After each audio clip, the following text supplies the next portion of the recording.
Buenas tardes. Hola, buenas tardes. Ah, Vamos a empezar en 3 minutos. Vamos a ver si a las 6:10 se incorporan compañeros adicionales e iniciamos.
Ok, vamos entonces a iniciar. Bienvenidos al curso de Comercio Internacional y Logística de hoy 14 de abril. Continuando con lo que conversamos el lunes pasado sobre precios, hoy vamos a tocar otra parte importante y trata también sobre el mercado. La presentación el lunes quedó, si no me equivoco, en este punto, que está acá. Así que vamos a terminar de hablar un poco de lo que es la escalación de precios, cuáles son los elementos que podemos nosotros utilizar para disminuir lo que es la escalación de precios. Ok, entonces voy a ver mi pantalla, ¿me confirman por favor? Sí se logra ver, profesor. Entonces vamos a aumentarla aquí. Bien, entonces, siguiendo con el tema, eh, existen algunos elementos para disminuir lo que conocemos como escalación de precios, que básicamente es determinar cuál es el costo que se le va a asignar al servicio o al producto que nosotros estamos o pretendemos ofrecer en el exterior. Bien, entonces uno de ellos es adaptar el producto. Este método es un método para minimizar la escalación de precios y consiste en eliminar el aspecto funcional o disminuir la calidad del producto. Eso quiere decir que podemos en el mercado encontrar, por decir un artículo, vasos de vidrio. Hay diferentes calidades de vasos de vidrio, sin embargo el diámetro de cada uno puede variar y eso no le quita la funcionalidad, pero sí de alguna manera le disminuye la calidad y puede ser una forma de adaptar el precio del producto. Esto es posible en algunos mercados de bajos ingresos, donde los consumidores no requieran que los productos cuenten con características adicionales que los de mayor costo o los más costosos y que solo en mercados de mayor ingreso se requiere, donde usted cuando decide en el estudio de mercado que este artículo va a estar dedicadamente diseñado para una demanda de gama alta, por decir algo, ¿no? De lo contrario, si el servicio o el producto no está dirigido hacia ese mercado meta, usted puede utilizar este método como adaptar el producto. Esto representa una disminución en los costos de producción porque usted probablemente utilice materia prima mucho más barata, lo que implica un menor pago de los impuestos de importación. Y esto repercute en una menor escalación de precios del producto, porque cuando usted utiliza una materia prima de una superior calidad, obviamente los costos operativos, los costos de introducción al país de ese producto van a reducir. También tenemos lo que se conoce como la reclasificación arancelaria. En algunos casos, la tasa arancelaria tiene un gran efecto en la escalación de precios. ¿A qué nos referimos con con la tasa arancelaria? Dependiendo el origen del producto, dependiendo la densidad del mismo, cuando se habla de una materia prima, por decir algo, alcohol o algún insumo para uso hospitalario, cuando vienen procedentes de algún país en donde no tenemos una negociación previa, puede ser posible que el precio de introducción este, al país sea alto, sea muy costoso. Entonces, para disminuirla, la empresa reclasifica la fracción arancelaria de sus productos con otras fracciones que pagan aranceles más bajos. Esto suele suceder cuando usted en un contenedor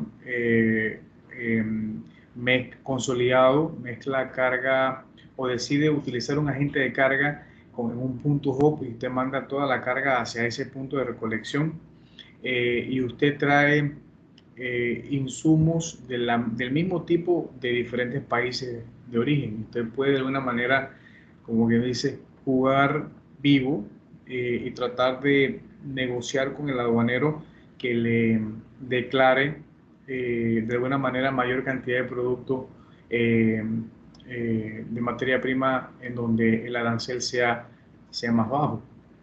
Esto, aunque parezca algo ilegal, es algo muy común. No quiero decir que sea ilegal, pero es algo muy común dentro de lo que es el mercado internacional, sobre todo de manufactura, cuando se trae cuero e insumos de otro país para poder finalizar con la confección de un producto. También es posible modificar un producto para que obtenga un arancel menor en forma es ensamblarlo en el país de importación, ya que normalmente se paga un menor arancel a la diferencia de productos terminados. Esto suele darse más que todo en lo que es el ensamblaje de vehículos. Muchas veces se habla de reducción de mano de obra, de menores costos operativos. Sin embargo, mantener una fábrica de ensamblaje en algún país en el exterior, hablemos de vehículos, para la Toyota es mucho más factible manejar las piezas de sus vehículos nuevos de diferentes partes de Asia e inclusive algunos de México y Estados Unidos, mandarlas a Argentina, ensamblar los vehículos, introducir esa mercancía como materia prima para un producto que está por ser terminado y obtener ventaja de los descuentos arancelarios que ese país ofrece para productos no terminados. Entonces, esto es una forma de poder hacer la escalación. También a través de la utilización de zonas francas. Una zona libre de impuestos para importar productos. En el caso de nuestro, de Panamá, la zona libre de Colón. Pero cuando un artículo abandona una zona libre comercial y se importa al país en que reside, se le aplican todos los impuestos y regulaciones de la importación. Eso se da con regularidad. Es un proceso normal que cuando usted compra, ya sea productos para consumo local, usted tiene que buscar un aduanero para poder hacer los trámites de legalización y pago de impuestos. Adicional, las zonas francas también nos permiten que estos cargos adicionales, cuando uno compra localmente, sean reducidos o diferidos de manera que el precio del producto al consumidor sea un poco más cómodo o más barato o competitivo de lo debido. Es por eso que con mucha regularidad ustedes escuchan a la gente comentar que compran en zona libre porque el celular que compran afuera lo encuentran allá a 50 o a $100 más, o menos, perdón. Esto se debe básicamente a que la manera en que se le asigna el precio es al por mayor, aunque se dé también la venta al detalle. Adicional, es debido a que los aranceles son menores porque se le asigna una tasa menor a los bienes sin ensamblar en comparación con los ensamblados. Cuando se trata de productos textiles que se introducen a la zona libre de Colón, por ejemplo, siempre doy este ejemplo porque es un ejemplo que me marcó mucho cuando conocí aquel servicio de valor agregado que le da una empresa a Sportline, que consiste básicamente en etiquetarlas, unir medias, ponerlas con el precio final o coger los lotes de zapatos y ponerlos según el tamaño en cajas. Y a nivel de textiles también otra empresa que ya no existe, que se llamaba Mustaza. Esta empresa también daba el servicio de poner botones, zippers a la ropa. Entonces, cuando los costos de producción son inferiores en el país de importadores, existe también un ahorro en el costo final del producto, porque la manera en que se compra los artículos en la zona libre para las empresas distribuidoras, como son bajo economías en escala, le da la facilidad de poder disminuir los costos de los transportes, etc. También se debe a que las tarifas por transportación dependen del peso. Cuando se maneja alguna vía aérea, sobre todo, se maneja mucho el tema de peso, volumen, distancia, en fin. En resumen, para una zona franca o una zona libre de comercio es un método importante de control en términos de lo que conocemos como escalación de precios. Y esto se da básicamente por todas las ventajas que ofrece un área de este tipo a un exportador. También representa ventajas al importador y un beneficio a los consumidores por el ejercicio de traer la mercancía o mantener la mercancía sin pagar o nacionalizar sin pagar impuestos. Ahora vamos a hablar un poco del crédito. El lunes pasado hablamos de las modalidades de crédito, de las formas de pago, hablamos del crédito bancario. Me pareció que les comenté de lo que son los préstamos prendarios, que es la utilización de activos o cuentas bancarias para pagar procesos de exportación o de importación, pago de flete, pago de mercancía, etc. En la concepción más simple de lo que son los negocios internacionales, el crédito se define como el cambio de una prestación presente por una contraprestación futura. Es decir, tú me prestas hoy para yo pagarte posteriormente. También se trata de un cambio en el que una de las partes entrega de inmediato un bien o servicio y el pago correspondiente más los intereses devengados los recibe usted o la empresa más tarde.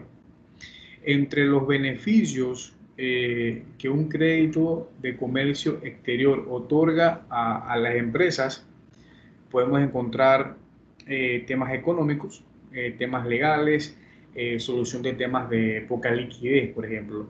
En temas económicos, los recursos obtenidos de un crédito permiten a la empresa realizar en tiempo los pagos a sus proveedores, por ejemplo, nacionales o internacionales, que le permitirá mantener la productividad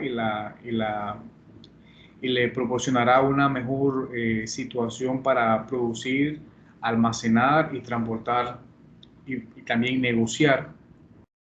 En términos legales, la formación de crédito o de un crédito en comercio exterior le da a la empresa un respaldo con dicha documentación que le otorga el derecho de recibir el dinero en los plazos y las cantidades establecidas.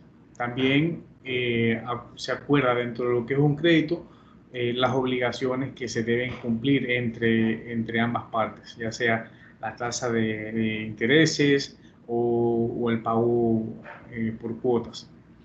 Y también les mencioné la liquidez. Contar con liquidez le permitirá a nuestra empresa o a la empresa negociar en mejores términos con sus clientes y proveedores, así como le da la facilidad de otorgar plazos a sus compradores internacionales e incrementar su número. Es muy importante dentro de lo que es crédito mantener esa continuidad para poder mantener las puertas abiertas en los procesos de compra a nivel internacional. En este slide les presento entonces los actores del crédito.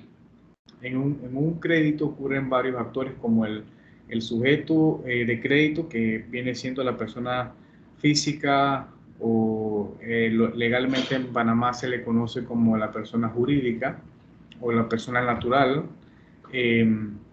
Está el acreditado, está el deudor solidario, el aval, que viene siendo lo que usted puede otorgar a favor de ese dinero. Cuando hablamos de créditos prendarios, usted toma un crédito en base a la cantidad de dinero que usted tiene disponible en su cuenta. Y también tenemos el acreedor, que es importante conocer las características de cada uno de estos actores. Bien. El sujeto de crédito, por ejemplo, es la persona jurídica, natural o jurídica, con capacidad para cumplir con sus obligaciones por medio de la venta de sus productos. O sea, usted va a pedir un crédito con el fin de adquirir o pagar la importación de algún producto, y su obligación para poder pagar ese crédito es cumplir con la venta de lo que usted está adquiriendo. O también por la prestación de sus servicios generará los ingresos suficientes para cubrir oportunamente con el pago de sus compromisos y deudas. Vamos entonces también a hacer un paréntesis para definir lo que es la persona jurídica o la persona natural. La persona jurídica es cualquier persona sujeta a gravamen fiscal. Esa es la persona jurídica. Es una empresa que tiene un debido registro, por ejemplo, en la DGI, y va mediante la generación de sus servicios o la adquisición de los productos y venta de productos que tiene, le paga al fisco, ¿bien? Le paga al Tesoro Nacional por ese servicio. Y la persona natural, que también es conocida como la persona moral, suele ser la persona o el conjunto de personas que por contribuir a eh, una sociedad que puede ser con o sin fines de lucro, le reconoce personalidad jurídica. Sin embargo, la persona natural no requiere de otras obligaciones como la persona jurídica. Bien. También tenemos el acreditado. Aquí les puse entre paréntesis quien recibe. Esta es la persona física o la persona moral o la persona natural que recibe el importe de un crédito a cambio de su promesa de pago en una fecha determinada. Cuando una persona cuando una persona recibe el importe de un crédito, es considerado automáticamente como un acreditado y utiliza un término equivalente también a lo que se le denomina en temas internacionales como deudor directo, que viene siendo la persona o el consignatario que adquirió ese producto y como tal aparece dentro de todos los términos de contrato de transporte, va a ser el deudor. Y aquí hay una situación, porque en temas de contrato de transporte, cuando se utiliza una línea de crédito, el deudor tiene la obligación de aparecer dentro del contrato de transporte, no tiene la alternativa que tiene una persona que compra de forma directa sin tener que tener una línea de crédito, y que puede utilizar la línea de carga o el freight forwarder como representante dentro del trámite y no figurar dentro del proceso como embarcador ni como consignatario. ¿Bien? En alguna ocasión vi conocimientos de embarque de carga de ropa de una marca muy reconocida, cuyo embarcador y consignatario no figuraba como el nombre de la marca, sino que se utilizaba básicamente DHL como origen y DHL como destino final. Entonces, cuando se trata de acreditado, él sí tiene que aparecer dentro de todo el conocimiento de embarque cuando se trata del pago a través de una línea de crédito. También tenemos el deudor solidario, que viene siendo la persona física o la persona moral junto con el acreditado, el que recibe el importe de crédito y se compromete también a cumplir la promesa de pago. Tenemos que toma también esa responsabilidad. El aval es la persona física o moral que se compromete a cumplir la promesa de pago hecha por la acreditación en caso de que este último la incumpliera a su vencimiento. El aval figura como un actor dentro del crédito. Sin embargo, casi siempre son cosas tangibles que pueden dar la cara ante el cumplimiento de una promesa de pago. O sea, usted puede, como empresa, poner su cuenta bancaria, puede poner una hipoteca de local, etc. También tenemos el acreedor, que dentro de este proceso es la persona física o moral que en una transacción acrediticia entrega valores, dinero, bienes o servicios a cambio de la promesa de un pago futuro por parte de la persona física o moral. Es justamente el que va a dar. Bien, vamos a ver, hay ciertas consideraciones para adquirir un crédito. En este slide tenemos tenemos las materias primas, el salario, impuestos, compras, maquinarias, créditos. Bien, también es importante conocer todos estos elementos para adquirir un crédito, los cuales vamos a definir a continuación. Tenemos el destino del crédito. Este puede dirigirse a compra de materias primas o insumos, pago de salarios, pago de impuestos, compras de maquinaria o equipo que requiera la empresa, pago a proveedores, pago a contratistas, pago de nómina, financiamiento de las ventas, construcción y mejoras de la edificación, construcción o mejoras del área de ensamblaje, para adquisición de material agrícola, para adquisición de equipo industrial y de servicios, para pagar importaciones e exportaciones, bienes, servicios, tecnología, para lo que usted considere en su empresa, se le va a denominar el destino del crédito. Entonces, tenemos también el tiempo a plazo. Estamos hablando ahorita mismo de los elementos que se deben considerar para un crédito. Tenemos el tiempo a plazos. El tiempo a plazo es el periodo comprendido entre la recepción del crédito y su pago por el solicitante. Los plazos para obtener un crédito se dividen a corto, mediano y largo plazo, según el destino del mismo.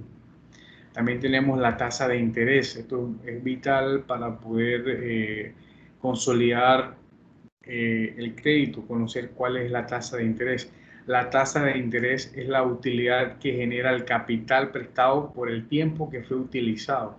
Esto a muchas empresas les roba la calma porque los intereses son los más altos del mercado en Panamá.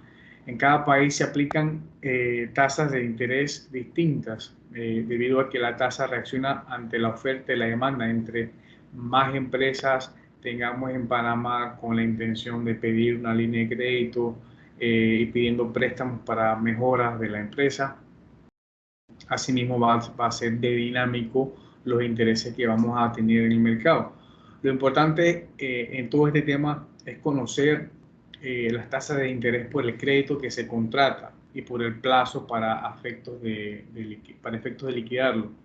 Se manejan diferentes tipos de intereses, mi interés nominal, interés efectivo, y ahí en las letras pequeñas es donde tenemos nosotros como empresa que verificar o que leer para poder asegurarnos que no estén, que estemos haciendo lo correcto en este proceso. Si el crédito que la empresa solicita al banco y lo encuentra a una tasa de interés alta en relación con la posible rentabilidad del negocio, porque usted no va a pedir $1,000 a sabiendas que para poder pagar o para poder usted como empresa generar $1,000 le tardará 2 años. O sea, hay que analizar bien los intereses en relación a la rentabilidad que yo voy a tener en el factor venta, en el factor de retorno. Se deberá considerar esta parte, ya que no podrá pagarle al banco. Si tarda mucho tiempo para poder generar ese retorno, deberá entonces buscar un crédito con una tasa más adecuada a la realidad de la empresa o a la realidad del servicio que usted está ofreciendo. Además, se debe también considerar otros costos adicionales a la tasa de interés, como son las comisiones de apertura de crédito, también las comisiones por saldos no dispuestos y por pago anticipado. Algunos bancos no les gusta este ejercicio de pago anticipado porque dejan de percibir los intereses que en principio tenían presupuestado en el préstamo que hemos tomado. También tenemos que considerar los gastos notariales o de corredor público, todo este ejercicio que requiere el registro del préstamo nuestro en todas las entidades locales, los gastos de inscripción y cancelación de registros públicos, obtención de certificados, en fin, hay que evaluar todo este ejercicio. La tasa de referencia que se emplea para las operaciones de comercio exterior es la LIBOR, es la internacional conocida como sus siglas como LIBOR, que vienen directamente del London International Bank Offered Rate, que es la tasa de interés interbancaria ofrecida por Londres. Esa es la que se utiliza o la que digamos debería estar regulando las tasas de interés en préstamos relacionados para adquisición de productos en comercio exterior. ¿Y por qué se utiliza esta? Por la estabilidad que refleja en la fluctuación que ha tenido históricamente y que además es una tasa más baja a nivel mundial. Sin embargo, queda a criterio de cada banco aplicar la LIBOR o la que mejor le parezca localmente. A las empresas les conviene contratar créditos para comercio exterior empleando esta referencia, esta tasa LIBOR, porque se han agregado diferentes puntos dependiendo del banco que otorgue el crédito para reducir así los costos de su financiamiento, porque favorece un poco el ejercicio en el retorno de efectivo. Pero antes de tomar esta decisión o de evaluar cuál es la tasa, es preciso analizar y comparar las ventajas y las desventajas de su costo. Los bancos cuentan con funcionarios y áreas específicas que brindarán información, asesoría a usted o a la empresa que está interesada en la adquisición de este tipo de atención, ¿no? También tenemos la instrumentación del crédito. En la instrumentación del crédito se refiere básicamente es como para que no exista duda de que se concedió, o sea, qué instrumento usted utilizó para poder comprobar de que el crédito es existente. Esto se da a través de un cheque. Normalmente cuando usted toma un préstamo personal en algún banco, lo primero que le dan a uno es un cheque. Algunos bancos hacen esto. Otros, básicamente, si tienen una cuenta bancaria en ese mismo banco, se lo debitan a su cuenta o se lo depositan a su cuenta. Entonces, esto es para que no quede duda de que esto sucedió, ¿no? De que este crédito es existente. Que su importe lo recibió el acreditado y que este último se ha comprometido en reintegrar el capital más los intereses en las fechas o fechas determinadas o predeterminadas para lo que se va a utilizar. Entonces, cuando se utiliza el cheque es un título de crédito expedido a cargo de una institución de crédito, conteniendo la orden incondicional de pagar una suma de dinero a la vista al portador o a la orden de una persona natural o jurídica, Cuando se habla del término pagarés, esto es un documento mediante el cual la persona, en este caso el emisor, se compromete a pagar a otra persona que viene siendo el beneficiario cierta cantidad de dinero, más el interés acordado en una fecha determinada. Los pagarés pueden ser al portador o endosables, o sea, cuando usted le puede transferir ese pagaré a una segunda persona, a una tercera persona. Es decir, se pueden transmitir a segundos, a otras. Y los pagarés pueden ser también emitidos de forma particular a través de empresas o del propio Estado. También tenemos las letras de cambio, que este viene siendo un documento mercantil mediante el cual una persona concede un crédito a otra, comprometiéndose esta última a pagar el importe señalado a la fecha del vencimiento del vencimiento acordado. Este instrumento es negociable y puede transferirse también al igual que el anterior, que el pagaré.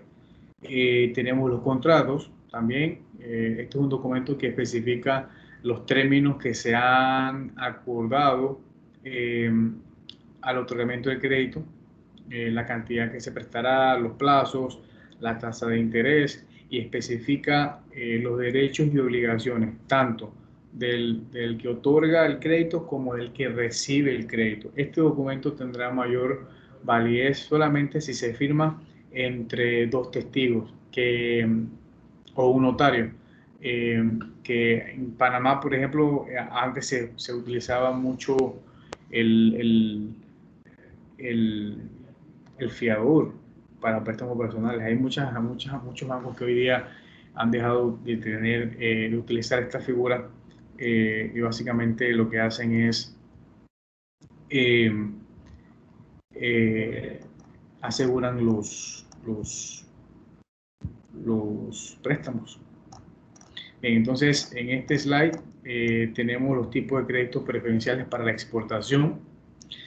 En diversos países se han creado bancos y fideicomisos de fomento para poder apoyar a diferentes segmentos que conforman un país. Bien, hablamos del segmento del agro, el segmento de los importadores de, por ejemplo, de productos que puedan ser utilizados para la reducción de la huella de carbono, o insumos que se utilicen con luz solar. O sea, que hay fideicomisos con el fin de apoyar ciertas áreas. ¿Bien?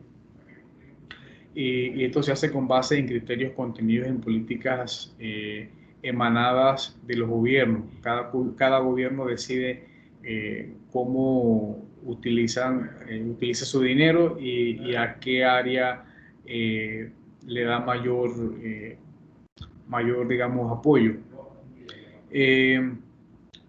Y son los gobiernos los que atienden esas áreas o actividades económicas específicas. También podemos hablar del el crédito de vivienda, el crédito al turismo y a las industrias. Un ejemplo sencillo de fideicomiso creado por el banco y respaldado por los gobiernos es aquel bono que se le da a aquellas personas que adquieren su primera casa y que si la casa, ahorita no recuerdo exactamente si la casa tiene un valor de 50.000, el gobierno le da un bono, algo así como de 15.000 o 25.000, que es aplicable al precio de la vivienda. Esto sería más o menos el ejemplo más claro, ¿no? Esto es un tipo de crédito preferencial. El financiamiento al comercio exterior es prioritario en algunos países y suele estar a cargo de la banca pública. Por mencionar un país, escuché, o más bien leí en un periódico que en México, quien atiende el apoyo financiero a la exportación es el Banco Nacional de Comercio Exterior. No tenemos esa figura aquí en Panamá, por ejemplo, que en ese caso en México sería Banco Mext, el que ve toda la parte de financiación a las empresas dedicadas al ejercicio de exportar productos o aquellos agroemprendedores que requieren de un crédito bancario. Uno de los documentos ofrecidos por la banca de desarrollo especializada en exportación son los créditos de apoyo integral, también orientados a respaldar acciones y proyectos específicos en la fase de producción y comercialización, cuando el esfuerzo del exportador ya se ha puesto en marcha, cuando ya, por ejemplo, el exportador ha logrado tener un embarque, el embarque ha sido exitoso, ya tiene un plan en marcha, ya ha podido establecer un protocolo para la zafra del producto, y ya tiene, digamos, una marca, ¿no? Y ya ha puesto en marcha el ejercicio, se le da este tipo de apoyo. Debido a que los programas de apoyo al comercio exterior suelen variar continuamente, pues cada gobierno, y es un ejemplo muy sencillo, en Panamá cada gobierno tiene una idea distinta. Esto es muy dinámico, ¿no? Esto es muy dinámico y cada vez hay que investigar ya hoy día para poder optar por algún respaldo del Estado. Como microempresa tienes que afiliarte con AMPIME, ir a tomar una charla para poder que se te dé el beneficio, ¿no? de ese fideicomiso o ese no podría, no, digamos, sería el beneficio este del auxilio, ¿no? Vamos a hablar un poco también de los costos. En tema de los costos, los factores de costos son un determinante principal en el establecimiento de los precios, tanto nacionales como internacionales. Los costos totales, ahí podríamos mencionar los costos directos, indirectos y los otros costos de exportación, difieren con consecuencia de la diferencia de la disponibilidad de tecnología. También las escalas de producción que tengamos nosotros en nuestra empresa o en nuestra fábrica, la localización de la producción y sistemas de distribución que utilicemos para poder movilizar esa carga, esa mercancía. Por lo tanto, la fijación de los precios de los productos deberá adaptarse según los niveles de los valores del mercado en función de los costos totales del producto. Esto es vital. La fórmula para esto decreta también, la fórmula de esto también se utiliza para conocer bien los mercados exteriores. Usualmente cuando la empresa exporta por medio de un intermediario, como pueden ser los distribuidores, consorcios de exportación o cooperativas, donde se da el ejercicio más que todo a nivel de productos del agro, que productores de melón o sandía de diferentes fincas se unen y le entregan su mercancía a un consorcio o a una cooperativa, porque se trata de mercados en los que se tiene una presencia reciente y tienen se sienten más protegidos haciendo el ejercicio a través de este intermediario, ¿no? Este sería un ejemplo. La empresa tiene que realizar el cálculo de los costos directos, también los indirectos y de exportación. Cuando hablamos costos directos, aquí lo vemos en la imagen. Tenemos los gastos de exportación, los precios de la exportación de la planta, los seguros, las maniobras, los despachos aduanales, también la documentación y el transporte. Dentro de lo que son los costos directos están los costos de fabricación, todo lo que involucra la materia prima, los materiales, la mano de obra y carga social y otros gastos de producción. Cuando hablamos de cargas sociales, involucra si la empresa tiene algún programa o para poder ejecutar la labor, tiene un plan de desarrollo social eh, que involucre la creación de una escuela en un área de difícil acceso. Esto se da más que todo cuando las empresas están vinculadas. El tema de cargas sociales se da más que todo cuando las empresas están vinculadas con una concesión y se dan con mucha regularidad cuando hay concesiones portuarias. En el caso del puerto de Manzanillo, por decir uno, este puerto tiene cargas sociales. Las cargas sociales son el plan de responsabilidad social empresarial que ellos tienen para la comunidad. Ellos han creado un hospital, tienen escuela, hacen donaciones constantemente al hospital Amador Guerrero en Colón.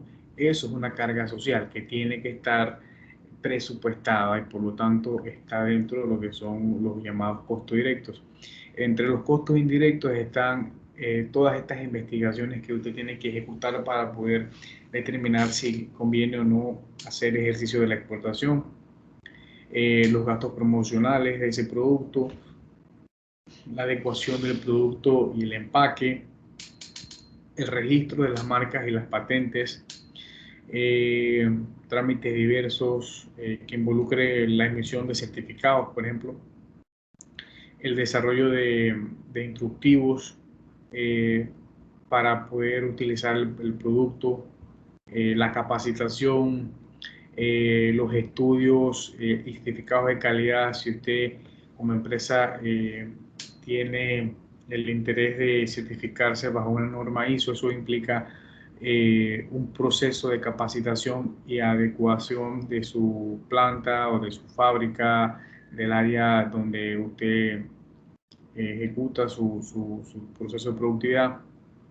Esto implica automáticamente también entre los costos indirectos la necesidad de servicios de asesoría o consultoría, etc. Dentro de los gastos de exportación tenemos el costo del producto en planta, el proceso de empaque, embalaje para la exportación, el etiquetado, también se considera el seguro para este tipo de proceso. En la parte del seguro se tiene que considerar hasta el medio de transporte, hasta a bordo del transporte, hasta el lugar de destino. Esto en otras palabras nos obliga a poder tener que considerar que esa empresa transportista que nos está movilizando nuestro producto ya terminado desde nuestra bodega hasta la terminal aeroportuaria y portuaria, para considerarse tiene que cumplir con ciertos parámetros que puedan respaldar mi carga ante un siniestro. Cuando hablamos de hasta bordo del transporte, involucra ya la carga dentro de la modalidad hasta que llegue al aeropuerto o la terminal de descarga, y desde la terminal de descarga aeroportuaria o portuaria hasta el lugar de destino, que viene siendo la bodega de mi cliente. También se consideran dentro de los gastos de exportación las maniobras, lo que cuesta cargar la unidad de transporte. Cuando se habla de un contenedor, ese contenedor tiene que de alguna manera ser estibado dentro del chasis y de alguna manera tiene que ser estibado dentro del barco. Y si hablamos de carga aérea, esa pallet tiene que ser de alguna forma montada al avión. ¿Bien? La maniobra de costado a medio de transporte. Esto involucra desde cómo yo la llevo de mi bodega al aeropuerto o al puerto y cómo yo la subo a la modalidad. Y también hay que considerar los gastos de la descarga. Sin embargo, cuando usted inicia un proceso de exportación, solamente se le da el flete marítimo, y dentro del desglose de gastos adicionales está el THC, que ahí está el cargo de la carga y la descarga, no están los movimientos internos de los acarreos. También está el despacho aduanal, esos son costos de exportación, que son los honorarios de la agente aduanal en el país de exportación. Se aplicará los honorarios de la agente aduanal en el país del importador para los temas de la importación. También la certificación de los servicios complementarios que se requieran para esto, búsqueda de un release, búsqueda de un sello de alguna autoridad, la validación, todo el tema de papeleo, el sello fiscal para la liquidación, derechos de trámite aduanero, los impuestos aranceles, también trámites de documentos como permisos y autorizaciones de oficinas gubernamentales que requieran o que tengan vínculo directo con el segmento de mercancía que yo estoy importando o exportando. Certificados de origen de la mercancía, factores consulares, que son básicamente facturas con sellos del consulado.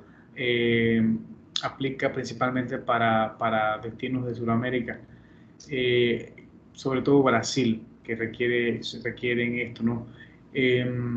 Sobre todo cuando hay algún tipo de inspección in situ en Panamá, en donde se abre la carga y se verifica, ellos exigen mucho que la autoridad emita una factura consular en donde certifique que se hizo la inspección y cuánto costó esa inspección en Panamá. Dentro de los costos también de exportación está el transporte, que es el flete de transporte nacional, que viene siendo en nuestro idioma coloquial el acarreo terrestre, y también el flete de transporte internacional, que es el que se paga para el movimiento de un país a otro, el que tiene la modalidad de transporte que tiene mayor porcentaje o utilidad en el ejercicio, ¿no? Bien, entonces ahora vamos a hablar un poco del mercado. Antes de hablar del mercado, me gustaría saber si tienen alguna consulta, alguna duda, algo en que le podamos instruir.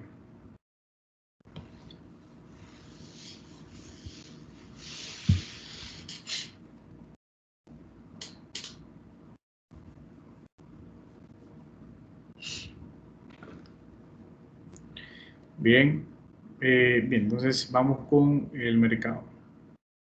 Vamos entonces a hacernos primero la pregunta de qué es mercado internacional. Mercado internacional es el espacio físico o conceptual donde se realiza o desean realizar las transacciones comerciales, lo cual constituye al conjunto de compradores o posibles compradores, sus necesidades, involucra también la capacidad de comprar, involucra los usos y sus costumbres, también los canales de distribución que tenemos para ejecutar el proceso de mercado internacional, la segmentación y sus competidores. El concepto de mercado en el marketing internacional y en el comercio internacional corresponde a un lugar ubicado en uno o varios países distintos, distintos al país del oferente. Entonces, en este slide vemos mercado externo, que es el resto del mundo, y vemos entonces por otro lado el mercado interno. En la siguiente slide tenemos el cuadro que corresponde a los 13 tipos de sujetos en el comercio internacional. Bien, tenemos al comprador. En este caso, el comprador, vamos a definirlo todos hasta el usuario.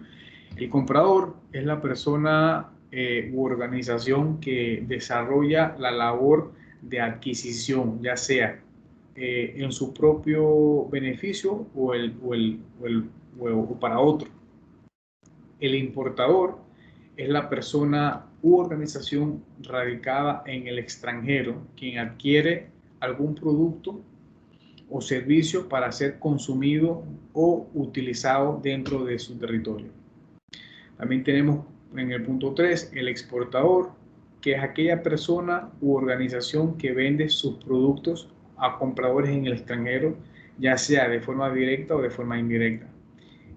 Como punto 4, el instructor es quien interna en el país productos de procedencia extranjera. Este es el introductor, que también podría ser denominado como consignee o el importador.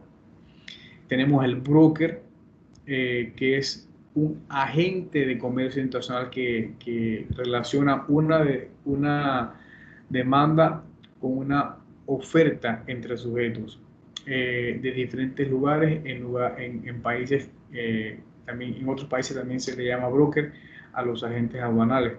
Pero desde mi punto de vista, un broker viene siendo un intermediario o una persona natural o jurídica o una empresa que tiene la facilidad de una cartera de contactos y que le permite a un exportador o a un importador ser el enlace y genera de ese ejercicio una ganancia.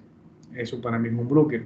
En términos de navegación, cuando se alquila un barco y usted requiere un barco con algunas características, usted acude a un broker internacional que tiene contacto global con los diferentes owners y ubica un barco con la capacidad y condición que usted requiere.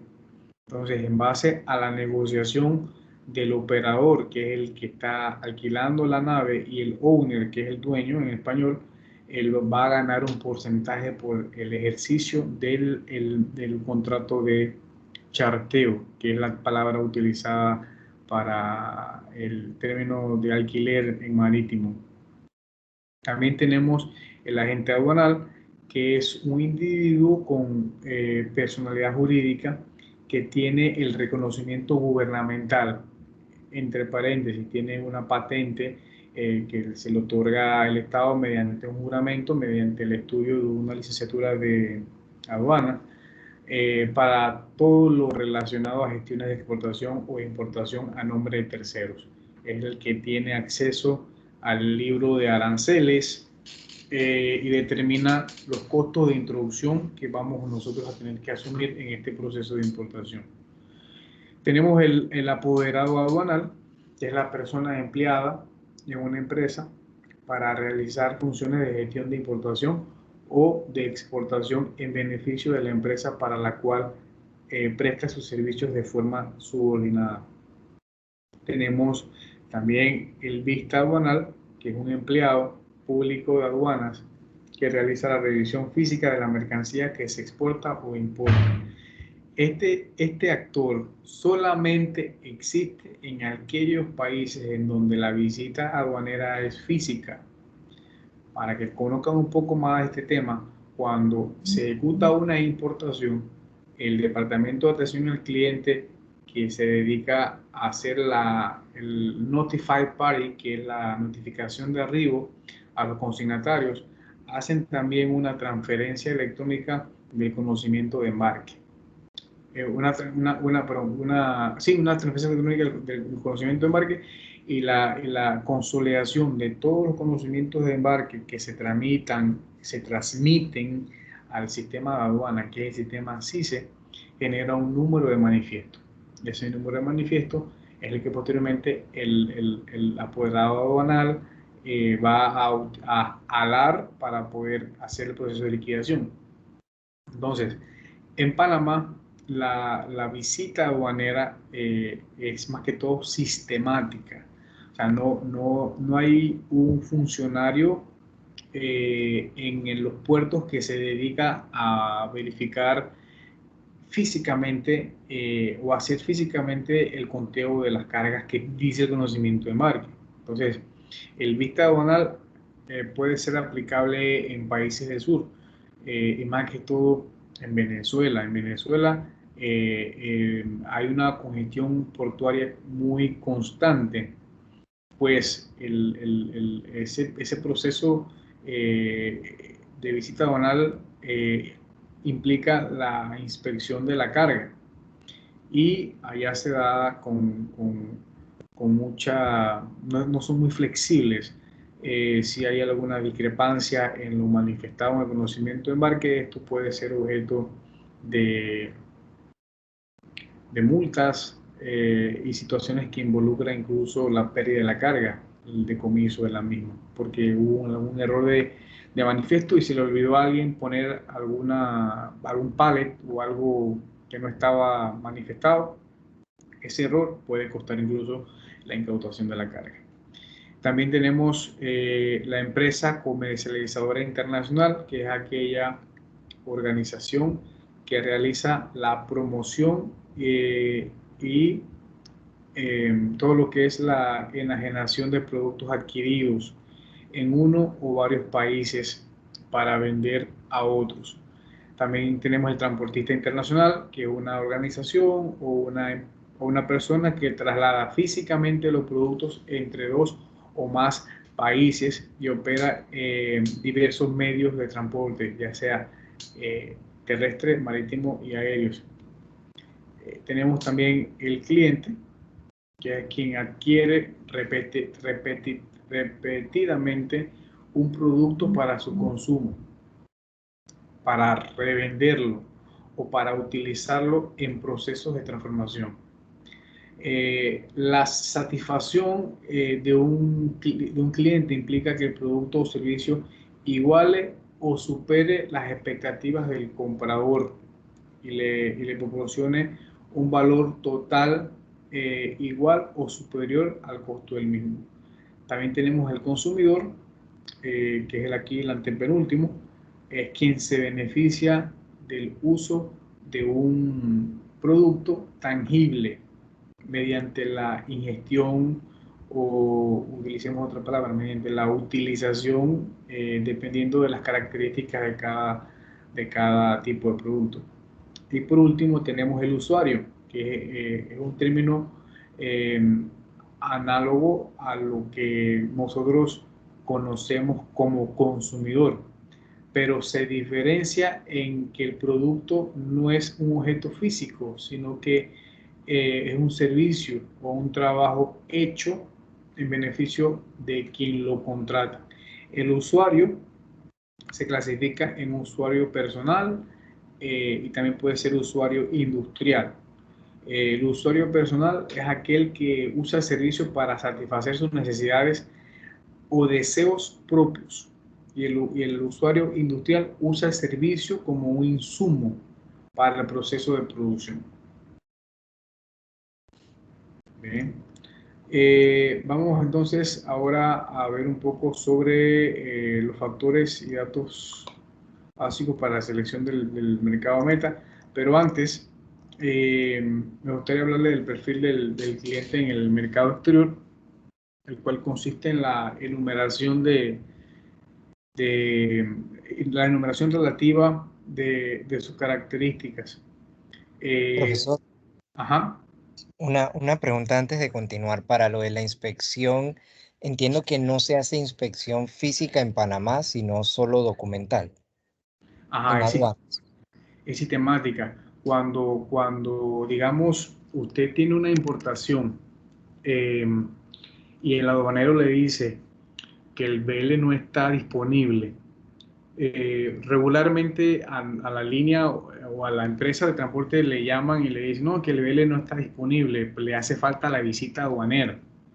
Entonces, esa visita es sistemática. Ahí lo que se le solicita a través de un memorándum, que más bien es un correo electrónico, a la persona dedicada a hacer la visita del manifiesto para que esa visita sea documentaria, sea documentaria, sistemática y el conocimiento de embarque para ejecutar la liquidación esté disponible.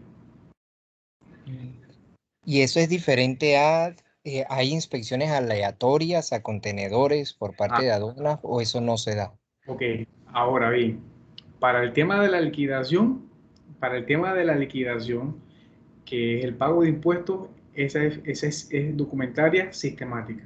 Pero cuando la aduana, a través de otra de sus raíces, que viene siendo la UNITEC, que es la Unidad Técnica de Inspección de Contenedores, o a través de los funcionarios que trabajan con el Programa Global de Inspección de Contenedores, la ANA genera procesos de inspección, pero los funcionarios trabajan en pro de la gestión de derechos de autor, porque van a verificar que la carga que usted está importando sea original, eh, o porque tiene una alerta de alguna entidad internacional en donde la carga que usted trae tenga algún tema ilegal o tenga algún vínculo con armas o drogas. Entonces, ese es otro tipo de inspección que la ANA eh, ejecuta a través de los intereses de programas como el Programa Global de Inspección de Contenedores o a través de la Unidad Técnica de Inspección de Contenedores.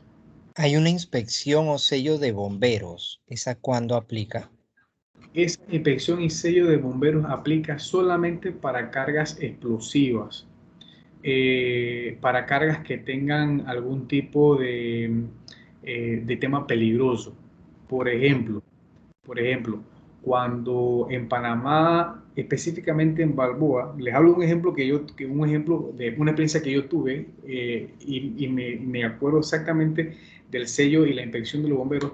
Estaban trayendo los contenedores con explosivos para Grupos Unidos por el Canal, para hacer las explosiones en el Corte Culebra, en el tema de la ampliación.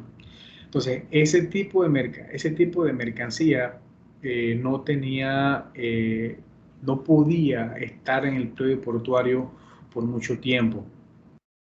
Y las terminales emitían una certificación que involucraba incluso una notificación a su empresa aseguradora. Hablamos de una terminal portuaria como Balboa. Y la terminal portuaria, si no tenía el GO de su empresa aseguradora, no podíamos descargar el contenedor en el patio. Entonces, apenas ese contenedor tocaba el piso, teníamos que tener ahí los bomberos para hacer el certificado de linking, que es básicamente verificar que no haya ninguna anomalía en el contenedor. Ese protocolo implicaba la ruptura del sello, la apertura del contenedor, la inspección in situ de la carga y cerrarlo y poner el sello y custodiar con bomberos, con Policía Nacional, esos explosivos hasta el hangar de Grupos Unidos por el Canal. Entonces, en ese caso específico, aplicaría cuando la carga tiene algún tema de carga peligrosa, algún tema que pueda ser dañino para la comunidad o que pueda tener algún tipo de combustión espontánea, digamos. Y última pregunta, farmacias y drogas, sé que la inspección es documental, pero ellos en algún momento hacen alguna inspección física. Farmacias y drogas no hacen inspección física en puerto. Farmacias y drogas podría tener vínculo cuando se hace alguna inspección o cuando se hacía alguna inspección a través de la AUPSA, que ya dejó de existir hasta hace 2 o 3 semanas. Cuando había algo vinculado con medicamentos que era verificado por esa entidad, se llamaba a farmacias y drogas para que mandara a un funcionario para verificar que lo que venía en ese contenedor ya tuviese un registro sanitario avalado. Pero farmacias y drogas como tal, en la toma de decisiones, es decir, yo voy al contenedor tal y voy a verificar esa carga, no lo hace. Y en No la lo hace. bodega, si se lleva la carga a la En la, bodega de uno, en- podrían programarlo. podrían programarlo, pero solamente si usted está en un trámite de registro sanitario. pero no sería conveniente traer un contenedor a su bodega y hacer el registro del producto en Panamá, porque si el producto no pasa el protocolo de farmacias y drogas, vas a tener que retornar ese producto al país de origen. Entonces, lo común o lo usual podría ser que usted traiga una muestra del producto, haga el trámite de registro sanitario, y si usted requiere algún visto bueno para un proceso de reexportación hacia algún país de Sudamérica, usted puede contactar a la farmacia de drogas o algún laboratorio local como Rigar, digamos, que quiera hacer un proceso de exportación de algún producto que sea confeccionado en Panamá y requiera una certificación que sea demandada por el país de destino final que involucre farmacia y drogas, sí podría hacer farmacia y drogas a través de un funcionario la emisión de eso para poder cerciorarse que el embalaje y todo el protocolo se dio bajo una norma óptima. Pero no he escuchado, personalmente no he escuchado alguna vez, no he escuchado, digamos, que un llamado de atención de farmacias y drogas y que me diga, que nos diga que requiere el conocimiento de embarque de tal contenedor, porque somos farmacias y drogas y lo vamos a inspeccionar. Pero sí posiblemente se dé inspección, pero por solicitud del interesado en torno a la emisión de alguna certificación. Sí, profesor. Muchas gracias. Ahí para aportar también como comentario ahí a lo que menciona usted y el compañero. De hecho, el año pasado en el centro de distribución que superviso, pasó con 2 clientes en donde trajeron embarques completos de alcohol. Los mismos al momento de liquidar la mercancía con el funcionario de aduana, o sea, aduana pitó en ese momento porque el registro sanitario tenía X temas y es ahí donde entra entonces farmacias y droga a validar el registro. Ellos, o sea, de los alcohol habían venido como 20 lotes. De los 20 lotes se llevaron muestras y la carga ha quedado retenida, o sea, desde el año pasado y le puedo decir como desde junio. Y la mercancía no ha podido salir del almacén fiscal. Claro. Que vea alguna sustancia o algún componente en la mercancía que no estuvo dentro del parámetro, la ficha técnica cuando se hizo el registro sanitario. Ahora recuerdo algo y es que sobre todo en casas farmacéuticas, siempre lo que es farmacias y drogas exige, al igual que en todas las farmacias del país, exige un regente. Dentro de las visitas que podría hacer farmacias y drogas, la verificación del libro que el regente periódicamente tiene que ir llenando en torno a los niveles de narcóticos o productos que maneje en la bodega para tener un manejo de cuál es el proceso de envío y cantidades según el proceso de distribución que tenga. Podría ser también ahí que se vaya a una visita sorpresa al regente para ver si está cumpliendo con el registro de todos los productos que tiene en bodega. Podría ser también. Bien. El perfil del cliente en el comercio exterior. A muchas líneas navieras y agentes de carga, a partir del año 2003, bajo la implementación de normas internacionales como el BAS y el CITIPAT, nos obligan o los han obligado a hacer un perfil del cliente. Y es probable que esto me lo hayan escuchado algunos colegas de este curso que estuvieron en el curso anterior cuando hablábamos sobre el tema de lo que pasó después de los atentados terroristas del 11 de septiembre y todas las normas que se crearon con el fin de reducir el narcotráfico y el terrorismo.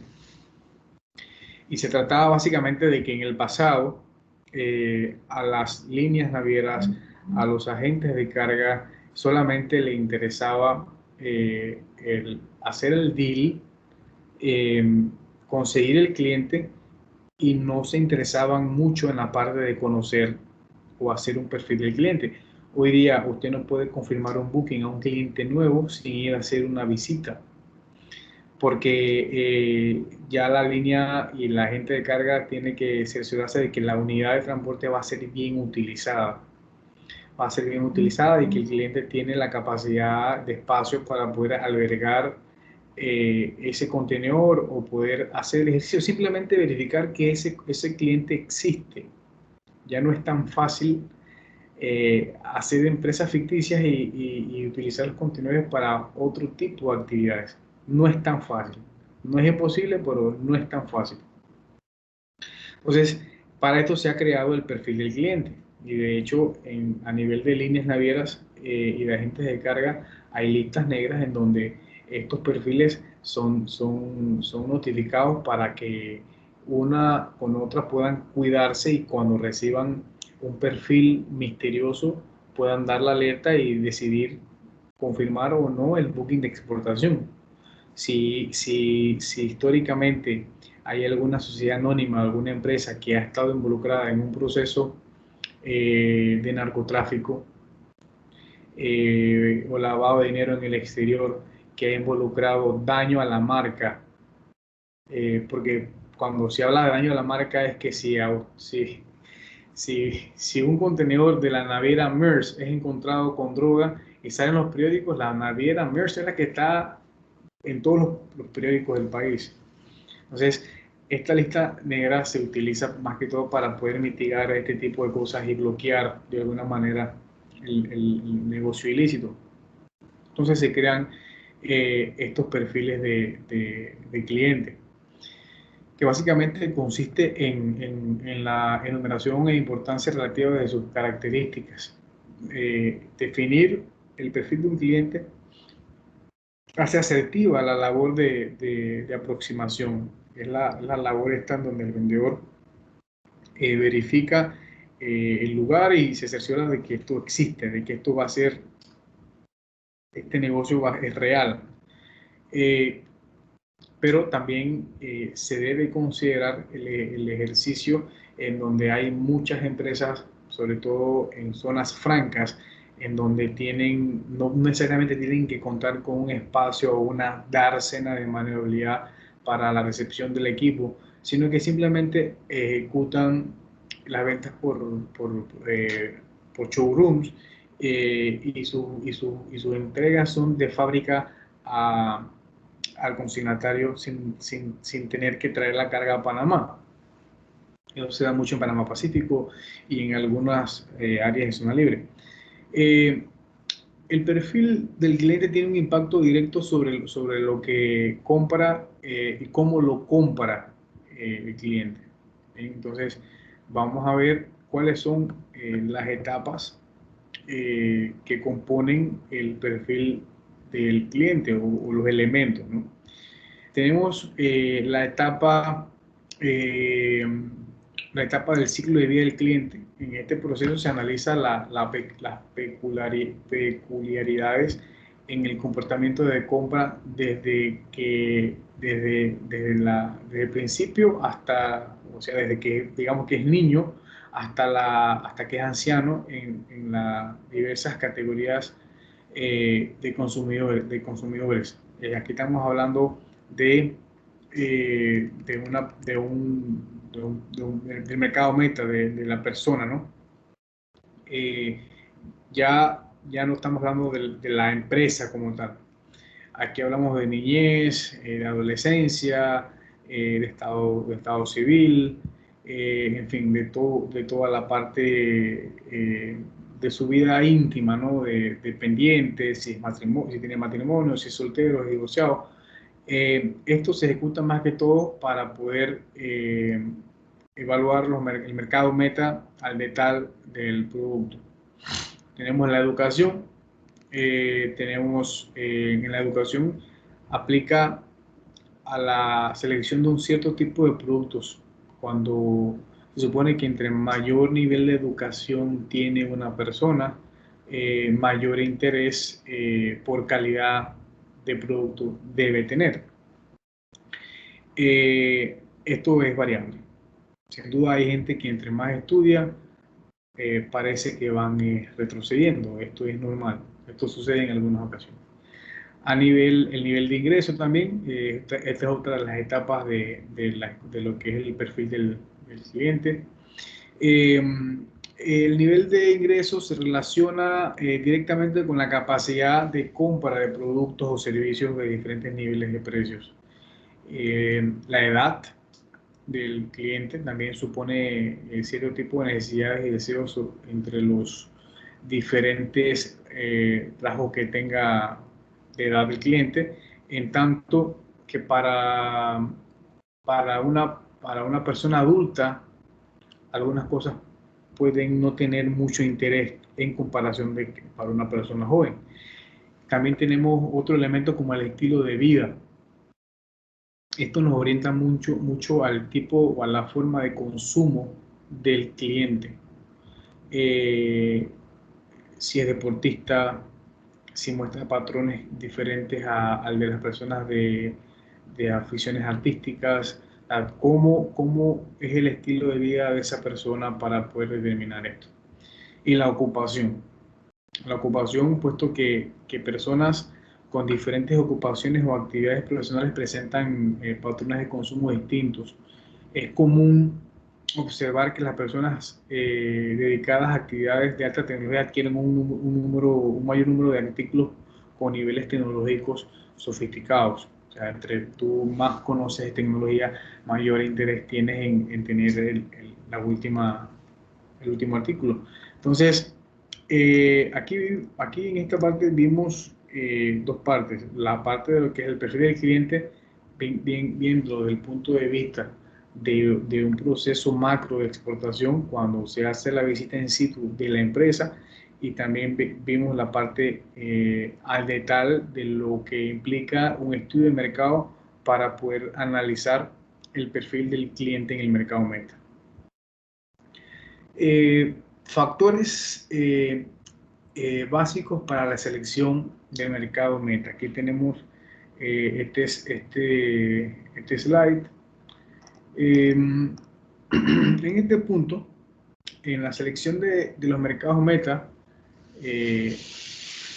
que resulten más promisorios, es usual y conveniente tomar muy en cuenta los factores que se muestran en esta figura. En los que se abunda en el proceso para selección del mercado meta o destino del esfuerzo del exportador, analizando tanto las cualidades como las debilidades. Vamos entonces a definir estos datos. Tenemos aquí, existe necesidad o deseo insatisfactorio número de tipos de productos donde pueda haber demanda. Existe capacidad de compra sin intervención para obtener el pago. Actividad de mercado por su tamaño, crecimiento y rentabilidad. Proximidad al mercado en lo geográfico natural y la facilidad logística. Tenemos acuerdos comerciales que faciliten el ingreso de nuestros productos. Ya hemos hablado de esto, de la parte de los tratados de comercio. Esto está unido a la posibilidad de acceso a esos mercados, obteniendo la facilidad sin barreras infranqueables para nuestros productos de exportación. Y si tenemos competencias, ¿cuáles son las competencias escasas o que sean invisibles? Bien, entonces ahora tenemos datos importantes en la selección del mercado meta. En esta figura se muestran los datos con mayor singularidad en el proceso de selección del mercado meta. Son 22 en total, finalizando con aranceles. Entonces vamos a definir cada uno. En el punto 1 tenemos tamaño y valor del mercado. Estos datos muestran el tamaño del mercado medidos en unidades y denominaciones monetarias, para lo cual usualmente se utiliza alguna divisa estable. Básicamente se le asigna un precio a ese mercado por unidad. Tenemos normativa referente al acceso al mercado en el punto 2, que básicamente son las peculiaridades respecto a la comercialización, distribución, promoción, evaluación de calidad, entre otros. Las barreras arancelarias y no arancelarias son los obstáculos que puedan impedir o dificultar la entrada u operación de los productos en el mercado meta. Las barreras arancelarias corresponden a tasas impositivas altas para el ingreso de las mercancías.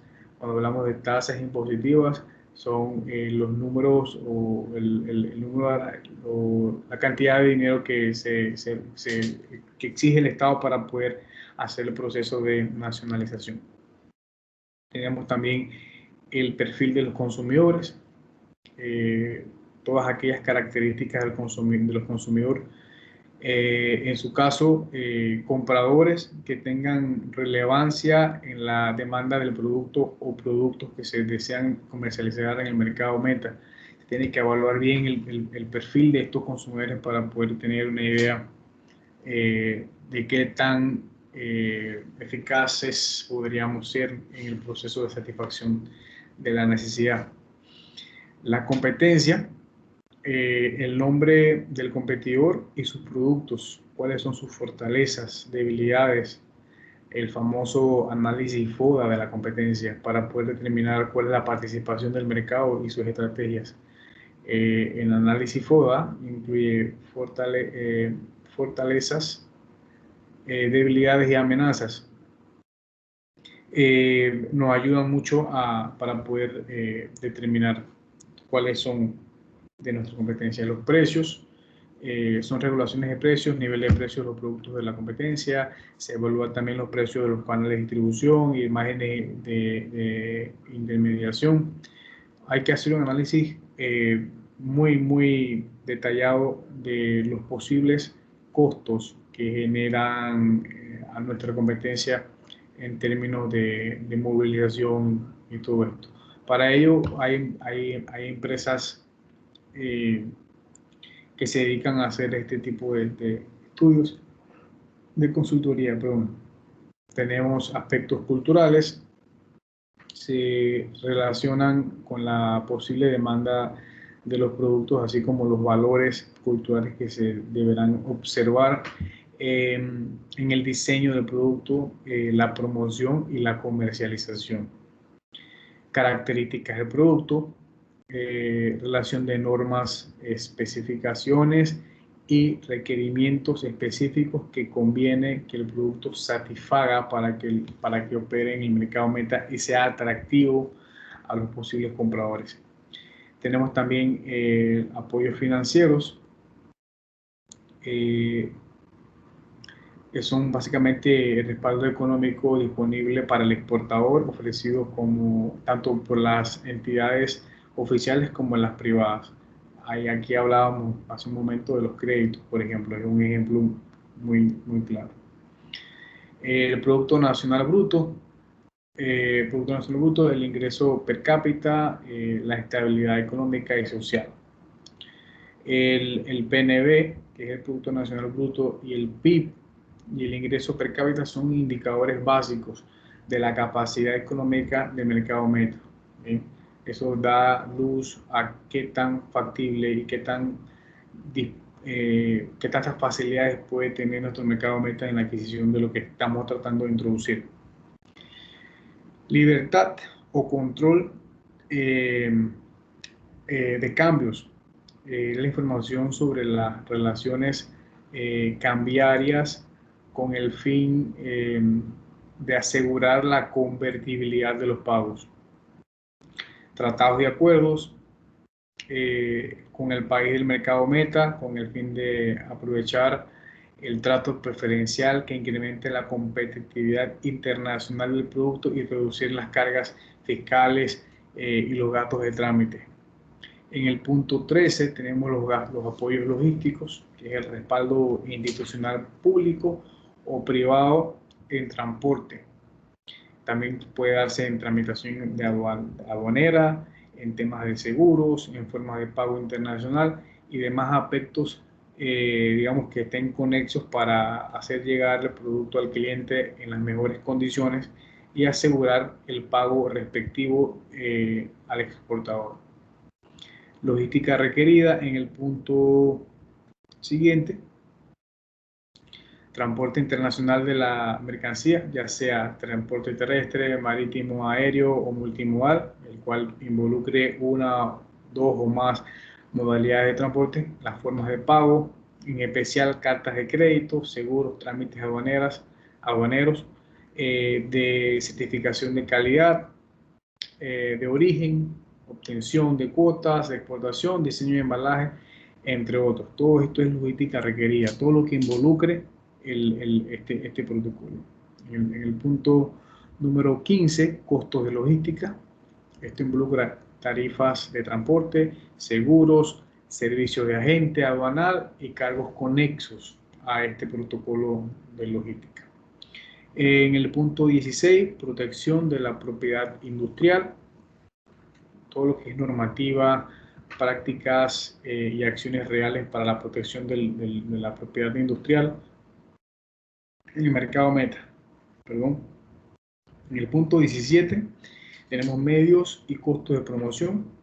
Es la asistencia y la participación en ferias y misiones comerciales que involucren la promoción del producto. También los costos de diversos tipos de publicidad y relaciones públicas en el mercado meta. En el punto 18, canales de distribución.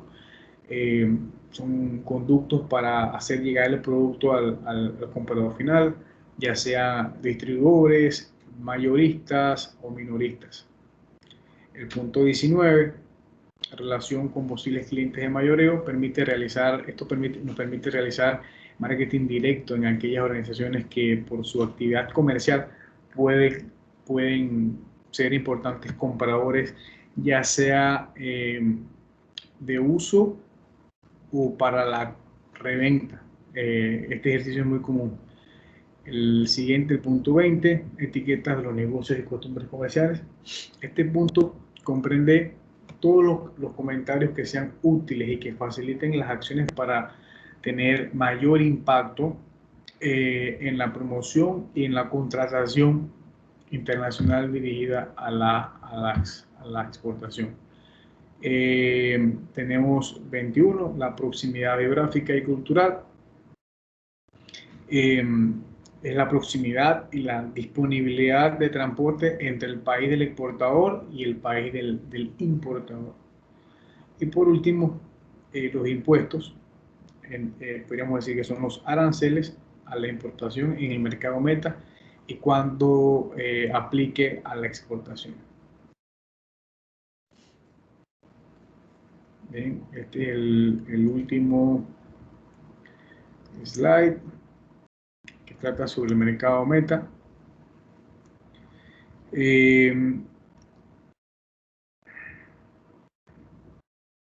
Dadas las características del producto o servicio que se desea exportar, se proceda a identificar los países o regiones que pudiesen necesitarlos o adquirirlos. Esto es parte también del análisis del mercado. Esta identificación suele apoyarse primero de preguntas y respuestas que se listan en este cuadro, ¿no? Tenemos acá, en este mercado hay necesidad o deseo por nuestro producto y capacidad de compra, ¿sí?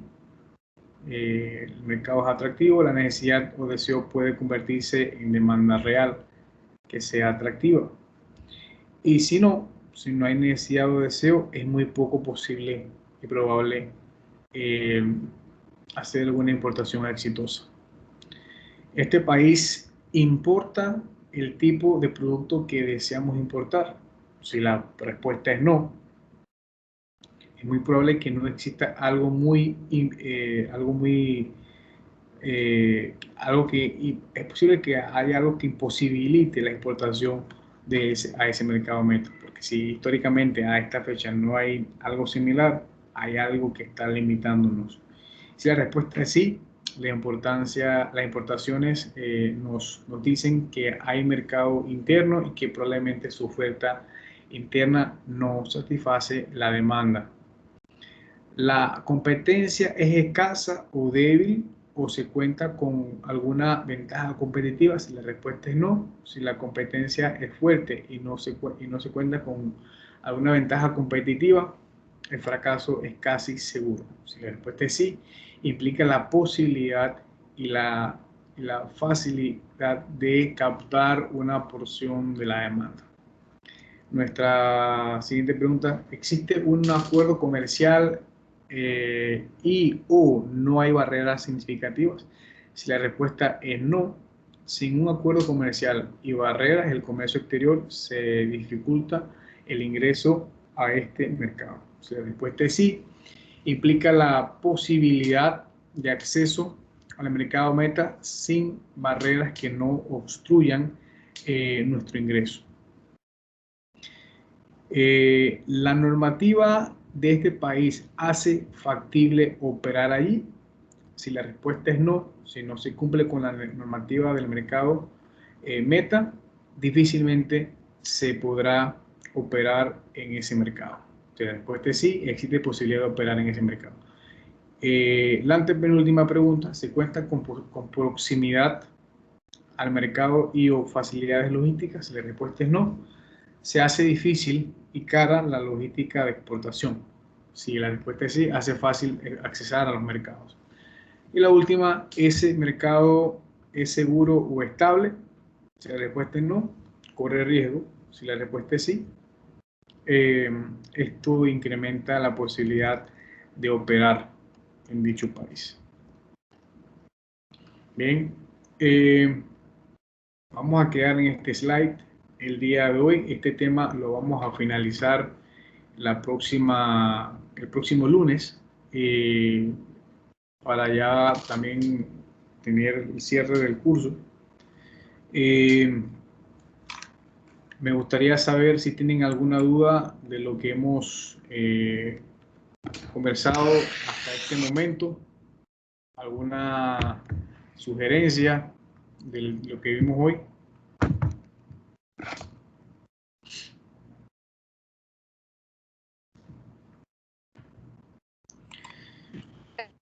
Profe, los slides los puede compartir. Lo que pasa es que realmente no vi, no pude ver bien la pantalla.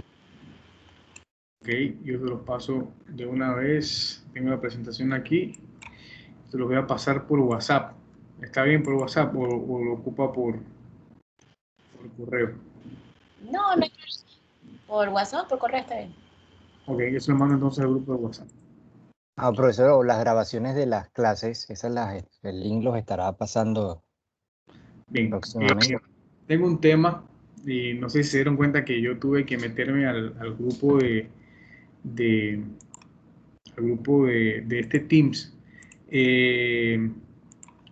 ayer, creo que fue, porque estaba tratando de tener acceso a las clases. Entonces, de lo que quedó grabado, de la única clase que yo tengo ahorita acceso es la de lunes, que es esta la que pude salvar, la de la semana pasada. Esta es la de lunes. Y les voy a pasar el link. El resto de las grabaciones, voy a hacer lo posible de pedirle acceso a la profesora, que no estaba utilizando mi correo institucional, estaba utilizando mi correo personal. Entonces, Tengo la clase pasada, creo que tengo de todas, creo que tengo 2, así que voy a hacer lo posible de rescatarlas todas. Ella me pasó el link para entonces subirlas a YouTube y enviárselas. Esta, como sí utilicé mi correo institucional, ahorita termino, la descargo y la puedo subir. Así que la de esta semana me comprometo en mandárselas esta misma noche, la de lunes y la de hoy. Las anteriores sí me va a tomar un tiempo. Voy a ver si mañana me reúno con la licenciada Ana Yanira para que me los pase en link, me habilite el acceso para bajarlos y subirlas a YouTube.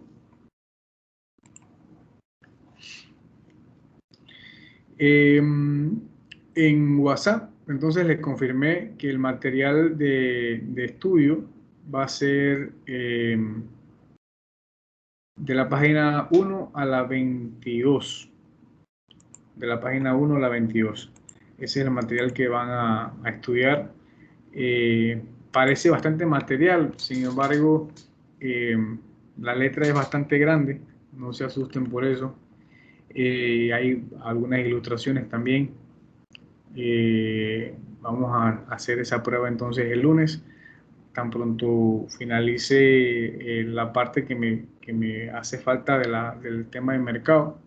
Y luego seguido de eso, entonces vamos a hacer esa prueba. Y a más tardar el viernes 23, debería yo tener entonces las calificaciones finales para la emisión de certificados y demás. ¿Alguna pregunta?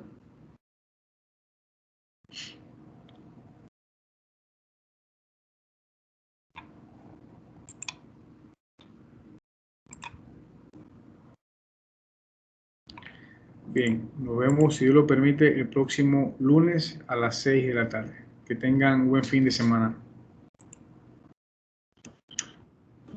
Feliz noche. Igual, gracias, hasta luego. Buenas noches. Buenas noches, hasta luego.